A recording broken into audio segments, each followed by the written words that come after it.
बिस्मिल्लाहिर्रहमानिर्रहीम। अबू हुरैरा रज़ियल्लाहु तआला अन्हु कहते हैं कि नबी अकरम सल्लल्लाहु अलैहि वसल्लम के पास एक आदमी ने आकर अर्ज़ किया, मुझे कुछ सिखाएं लेकिन ज़्यादा ना बताएं ताकि मैं इसे याद रख सकूं। आप सल्लल्लाहु अलैहि वसल्लम ने फरमाया, गुस्सा मत करो। और कई बार यही सवाल दोहराता रहा। आप सल्लल्लाहु अलैहि वसल्लम हर बार कहते रहे, गुस्सा मत करो।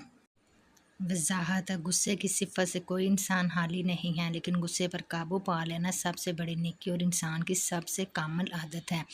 नसीहत: मुखातब के मिजाज और तबीयत का ख्याल करते हुए इसके हालात के मुताबिक होनी चाहिए। चनाचे इस हदीस में आप सल्लल्लाहु अलैहि वसल्लम ने इस आदमी के मुतअद्दिद बार सवाल करने के बावजूद इसके हालात के मुताबिक एक ही जवाब दिया, यानी गुस्सा मत करो। अबू हुरैरा रज़ियल्लाहु तआला अन्हु कहते हैं कि रसूल अल्लाह सल्लल्लाहु अलैहि वसल्लम ने फरमाया, क़यामत के दिन अल्लाह की नज़र में दो रूहे शख्स से बदतर कोई नहीं होगा। वजाहत: दो रूहे शख्स से मुराद ऐसा आदमी है जो एक ग्रोह के पास जाए तो इसे ये यकीन दिलाए कि तुम्हारा खैर हुआ और साथी हो, और दूसरे का मुखालिफ हो, लेकिन जब दूसरे ग्रोह के पास जाए तो इसे भी इसी तरह का तासुर दे।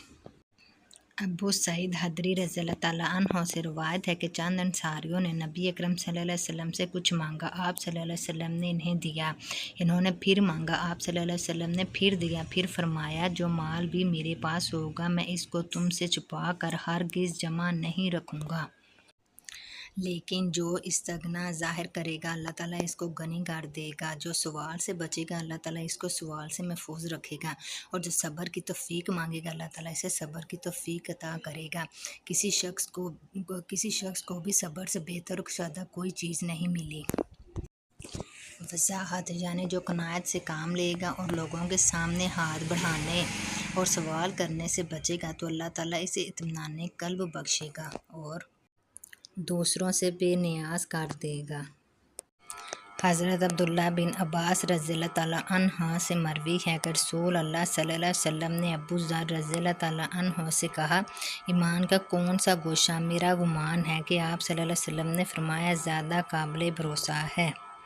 अबू ज़र ने कहा, अल्लाह और इसका रसूल बेहतर जानते हैं। आप सल्लल्लाहु अलैहि वसल्लम ने फरमाया, अल्लाह के लिए दोस्ती और अल्लाह के लिए दुश्मनी, अल्लाह के लिए मोहब्बत और अल्लाह के लिए नफ़रत करना।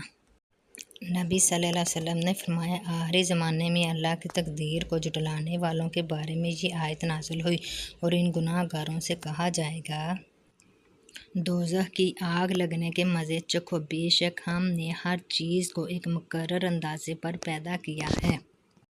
हज़रत इबादा बिन सामत रज़ियल्लाहु तआला अन्हु कहते हैं कि एक आदमी नबी सल्लल्लाहु अलैहि वसल्लम के पास आया और कहने लगा, ऐ अल्लाह के नबी, कौन सा अमल अफजल है? आप सल्लल्लाहु अलैहि वसल्लम ने फरमाया, अल्लाह पर ईमान लाना और तस्दीक करना और इसके रास्ते में जिहाद करना। इसने कहा, अल्लाह के रसूल, मैं इससे कम दर्जे वाला अमल पूछ रहा हूँ। आप सल्लल्लाहु अलैहि वसल्लम ने फरमाया, दारगुज़र और सब्र। इसने कहा, अल्लाह के रसूल, मैं इससे भी कम दर्जे वाला अमल पूछ रहा हूँ। आप सल्लल्लाहु अलैहि वसल्लम ने फरमाया, अल्लाह तबारक ताला ने तुम्हारे लिए जो फ़ैसला कर दिया है इसमें अल्लाह ताला को इल्ज़ाम ना दो। सैयदना साद रज़ियल्लाहु तआला अन्हु से मरवी है, वो कहते हैं, मैंने कहा, अल्लाह के रसूल, कौन से लोगों की आज़माइश सबसे ज़्यादा सख्त होती है? आप सल्लल्लाहु अलैहि वसल्लम ने फरमाया, अंबिया किराम, और फिर दूसरे नेकोकार, और फिर वो जो दूसरों से अफजल और बेहतर हों। दरअसल आदमी को इसके दीन के मुताबिक आजमाया जाता है, बस अगर इसके दीन में सख्ती और पाबंदी होगी तो इसकी आजमाइश भी सख्त हो जाएगी, और अगर इसके दीन में नरमी और सुस्ती होगी तो इसकी आजमाइश में भी हल्कापन आ जाएगा। और ऐसे भी होता है कि एक आदमी आजमाइशों में मुब्तला रहता है, यहाँ तक कि वो रोए ज़मीन पर चल रहा होता है और इसके ज़िम्मे कोई गुनाह बाकी नहीं रहता। मुस्नद अहमद हदीस नंबर 9344। हज़रत अबू हुरैरा रज़ियल्लाहु तआला अन्हु और अबू हिलाद रज़ियल्लाहु तआला अन्हु से रवायत है कि रसूल अल्लाह सल्लल्लाहु अलैहि वसल्लम ने फरमाया, जब तुम किसी बंदे को इस हाल में देखो कि इसको ज़ुहद यानी दुनिया की तरफ से बेरग़बती, बेरूही और कम सख्ती यानी लघु और फजूल बातों से ज़ुबान को महफूज रखने की सिफत अल्लाह ने नसीब फरमाई है, तो इसके पास और इसकी सोहबत में रहा करो, क्योंकि जिस बंदे का ये हाल होता है इसको अल्लाह ताला की तरफ से हिकमत का अलका होता है।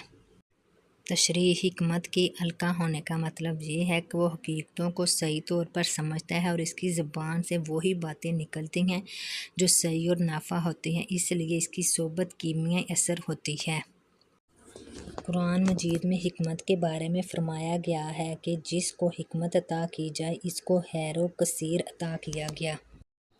حضرت ابو ذر غفاری رضی اللہ تعالیٰ عنہ سے روایت ہے کہ رسول اللہ صلی اللہ علیہ وسلم نے فرمایا، جو بندہ بھی زہد اختیار کرے یعنی دنیا کی رغبت و چاہت اپنے دل سے نکال دے اور اس کی خوش عیشی اور خوش باشی کی طرف سے بے رغبتی اور بے روحی اختیار کر لے تو اللہ تعالیٰ ضرور اس کے دل میں حکمت کو اگوائے گا اور اس کی زبان پر بھی حکمت کو جاری کرے گا اور دنیا کے عیوب اور اس کی بیماریوں اور پھر اس کا علاج معالجہ بھی اس کو آنکھوں سے دکھا دے گا اور دنیا سے اس کو سلامتی کے ساتھ نکال کر جنت میں پہنچا دے گا۔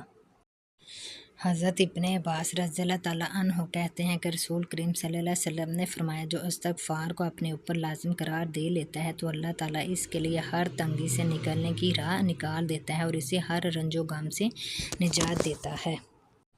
نیز اس کو ایسی جگہ سے پاک و حلال روزی باہم پہنچاتا ہے جس سے اس کو گمان بھی نہیں ہوتا۔ احمد، ابو داؤد، ابن ماجہ۔ تشریح: استغفار کو اپنے اوپر لازم قرار دے لینا کا مطلب یہ ہے کہ جب بھی گناہ سرزد ہو جائے یا کوئی آفت، مصیبت اور رنج و غم ظاہر ہو تو استغفار کریں۔ یا پھر اس کے معنی یہ ہیں کہ استغفار پر مداومت، ہمیشگی اختیار کرے، کیونکہ زندگی کا کوئی لمحہ بھی ایسا نہیں جس میں انسان استغفار کا محتاج نہ ہو۔ اس لیے سرکار دو عالم صلی اللہ علیہ وسلم کا یہ ارشاد گرامی ہے، خوش بختی ہے اس شخص کے لیے جس نے اپنے نامہ اعمال میں استغفار کی کثرت پائی۔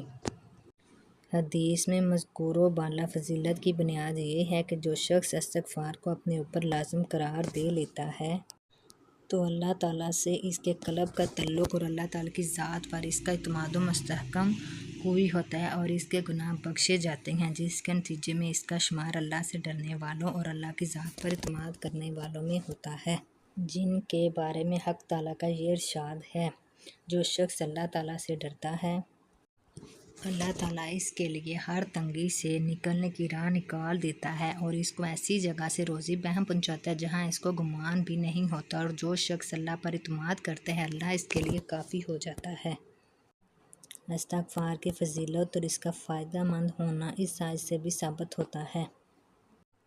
بس میں نے کہا کہ تم اپنے رب سے بخشش مانگو کیونکہ وہ بہت زیادہ بخشنے والا ہے، اور تم پر بکثرت بارش برسائے گا اور ہمیں مال اور اولاد دے گا اور تمہارے لیے باغ بنائے گا اور تمہارے لیے نہریں جاری کرے گا۔ حضرت حسن بصری کے بارے میں منقول ہے کہ ایک شخص نے ان سے قحط سالی کی شکایت کی تو انہوں نے اس سے کہا کہ اللہ سے استغفار کرو۔ پھر ایک اور شخص نے محتاجگی کا شکوہ کیا اور ایک اور نے اولاد نہ ہونے کی اور ایک اور نے زمین کی پیداوار میں کمی کی شکایت کی۔ انہوں نے سب ہی سے کہا کہ استغفار کرو۔ لوگوں نے عرض کیا کہ آپ کے پاس کئی شخص اور سب نے اپنی الگ الگ پریشانی ظاہر کی، مگر آپ نے سب ہی کو استغفار کرنے کا حکم دیا، اس کی کیا وجہ ہے؟ انہوں نے اس کے جواب میں مذکور بالا آیت پڑھی اور اسی طرح انہیں بتایا کہ میں نے جن جن باتوں کے لیے استغفار کا حکم دیا ہے اس آیت سے وہ سب باتیں ثابت ہیں۔ مشکوٰۃ المصابیح حدیث نمبر 2369۔